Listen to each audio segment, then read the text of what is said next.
This video is about presence. Está bien, está bien. Jasmina. Okay guys, this video is about presence. And it was interesting because before filming, I sat down to write down different subtopics around this topic. Usually I do that with other topics, but with presence is different. With presence, when I was about to write about it, I felt like I needed to feel it more than think about it. And that's usually how the spiritual practice is taught. If you read Eckhart Tolle or Osho, or if you go to a Vipassana or a meditation retreat, you will quickly learn, or they will quickly tell you how it's not something to be understood, even though yes, you need to understand the theory and the practice in the beginning, but it's more something to be felt. Eckhart Tolle has a beautiful quote that says, you cannot understand presence. It's as being a professional or being an expert about the brain won't teach you what the mind really is. So, and why would you like to learn to be present? Why would you like to do nothing, to observe yourself, to experience this boredom? Because I was that once as well. I didn't want to learn to meditate. I didn't want to learn to be present because I was like, why would I? It's losing time. Why, if it is fun to be thinking and doing things and engaging with my emotions and feelings and everything?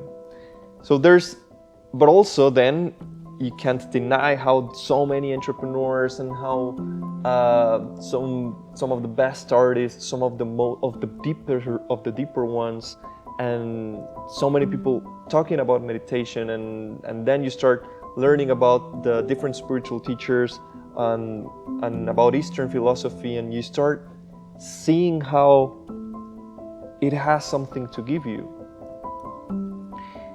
And I think it's not something only I think. It's like the power that this Eastern philosophy has had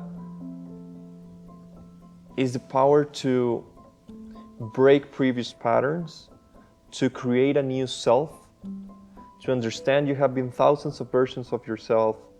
Now you're being one. You can refresh yourself. You can be a new version of yourself, which feels weird because your mind wants to repeat things that has been doing, feelings that has been feeling, thoughts that has been thinking. But you have this possibility to create this gap, to get out of this mold. Because there was a guy saying recently, people usually relive the same 6 months of their life every 6 months for 100 times in their life and not really change. And of course, if you don't want to change, or you're super happy and everything is great around your life and you want to continue that way, by all means, you're doing great. There's different philosophies. Use the one that works for you. But if you want to change some habits, or if you want to experience something different and not in the external level, because that's the trick and that's the trap, that we feel like we want to be happier, we want to be more at peace, so maybe what I need is to get this course, or maybe what I need is to buy this, or maybe what I need is to quit this job and get into this one and study this, and it's all a trap because it won't happen on the outside. If you have lived long enough, you would have realized already that you can travel to your most beautiful place, you can be with the person you thought you wanted to be, you can be doing the activity you wanted to do the most, and it won't get you to the permanent level of happiness or peace of joy that you expected before. And it's because it's something that has to happen on the inside. And on the other hand, you can be full on the inside, you can be whole on the inside, which is something to realize more than something to get or to obtain or to reach. It's something you have to connect with. And through there, you can feel whole, joyful, grateful, loving, confident, bold, full in general, regardless of your watch, of your car, of your spouse or partner, of the place you are, and a lot of different circumstances. Now, it doesn't have to be one or the other, of course. Why not both? You can have internal success and external success, and beautiful, that's what we should strive for. But it's very common for people to have external success and internal failure. It's way more common than people having internal success and external success. So that's what we want. And the idea is, through being able to observe your emotions, there was another quote that said, you can only know someone else as much as you know yourself.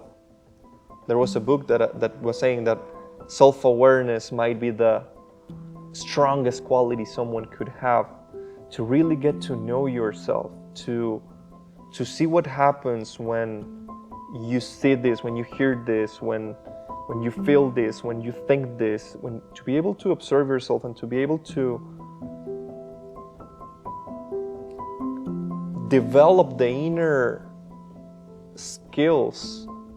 You know, like on the outside you have hard skills like painting and drilling, you have soft skills like convincing and selling and being charming or whatever, but you also have internal skills, your internal discipline, your focus, the ability to rest in presence, to connect with gratefulness, to feel confidence without needing a proof to feel confidence, to observe your ego, to listen to someone in silence, to truly listen without an opinion, to prioritize love over being right and love over your opinion. There's so much you can grow inside, and there's so much you can develop and learn on the inside, both through theory but more through practice. And it happens through observation and through spending time with your mind being quiet, which is something I didn't understand before being 21, because my mind was always speaking before I was 21. I understood by reading a spiritual book when I was 21, and then I was like, wow, there's a different world. And I think a lot of people can relate. Most of us, our mind is talking all the time, but we can create a gap. We can create a space, and we can quiet the mind, and we can not only function through there, but also experience, I'm not going to say a deeper, but I would say yes, a deeper way of love, a deeper way of joy, of peace.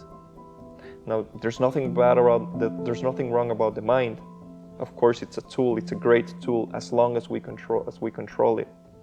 But if we learn to control being quiet, being present, being observant of us, of our emotions, of our own thoughts, be able to let them go if they're not working for us in this specific moment. If we really learn to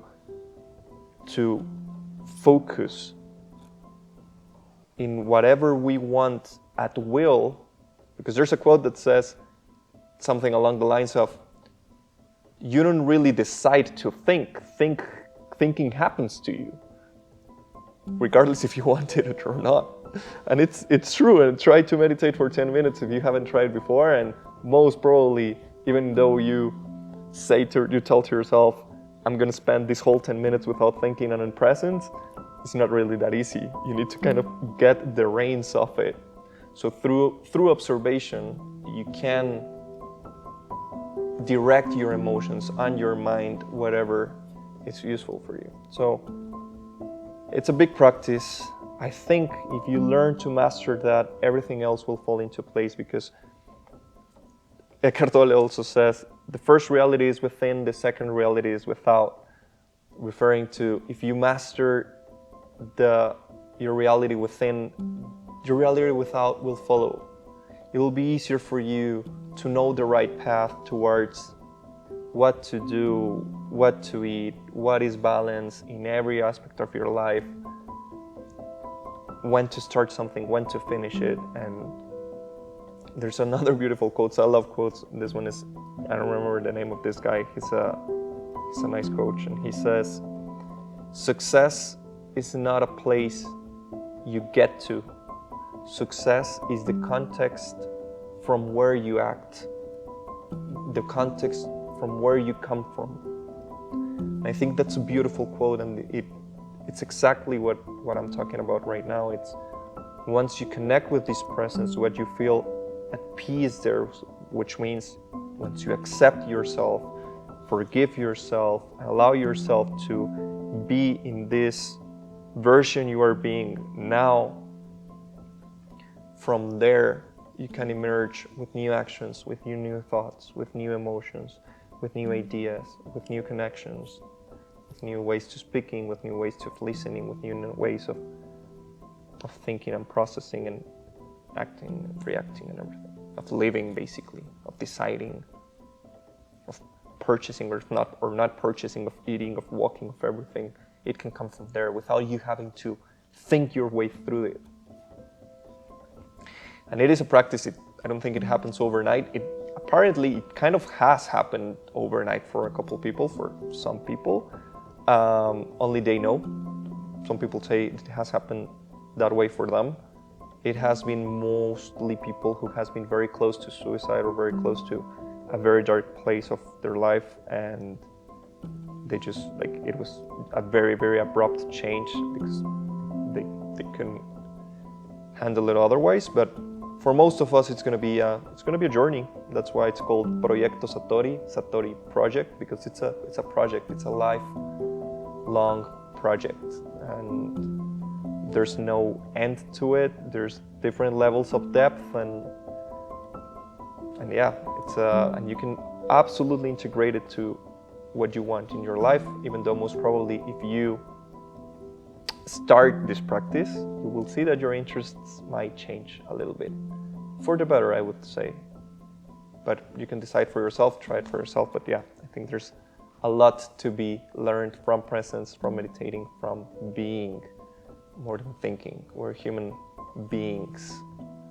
So yeah, I hope that helps a little bit. I'm gonna make many more videos about this topic, which is one I'm very excited about, and I think it's a very important one. It has been for me, and it has helped me. And yeah. Muy bien, ahí está uno. Salió larguísimo.